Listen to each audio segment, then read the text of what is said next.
Hello friend, नमस्ते, प्रणाम। मैं घूंघट वाली 960 अपने यूट्यूब चैनल में आप सभी का स्वागत करती हूँ। तो दोस्तों, मैं लेकर आई बहुत ही प्यारा सा एक छोटा सा कहरवा नाच गीत। आप सबको गीत कैसे लगे कमेंट में जरूर बताइएगा दोस्तों। गईले चूल्हिया की ओर पर गऊ परी पे गोड़ बिछिया मारी के लुकानी ना देखानी बालमा। गईले चूल्हिया की ओर पर गऊ परी पे गोड़ बिछिया मारी के लुकानी ना देखानी बालमा। ससुर आए झरवार देवरु बैठे रखवार। ससुर आए झरवार देवरु बैठे रखवार। बिछिया मारी के लुकानी ना देखानी बालमा।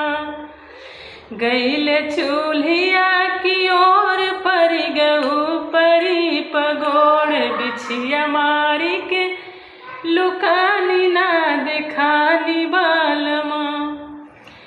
जेठवा आए झरवार देवरा बैठे रखवार। जेठवा आए झरवार देवरा बैठे रखवार। बिछिया मारी के लुकानी ना देखानी बालमा।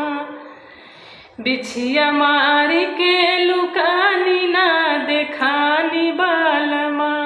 गईले चूल्हिया की ओर पर गऊ परी पगोड़ बिछिया मारी के लुकानी ना देखानी बालमा।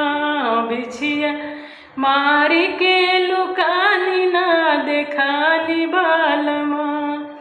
तो दोस्तों, था मेरा प्यारा सा छोटा सा चुटकुल्ला नाच गीत। आप सबको गीत कैसे लगे कमेंट में जरूर बताइएगा। घूंघट वाली 960 को बहुत सारा ढेर सपोर्ट दीजिएगा। फिर मिलूँ कोई अगली नई वीडियो में अच्छी गीत के साथ। तब तक के लिए नमस्ते, प्रणाम।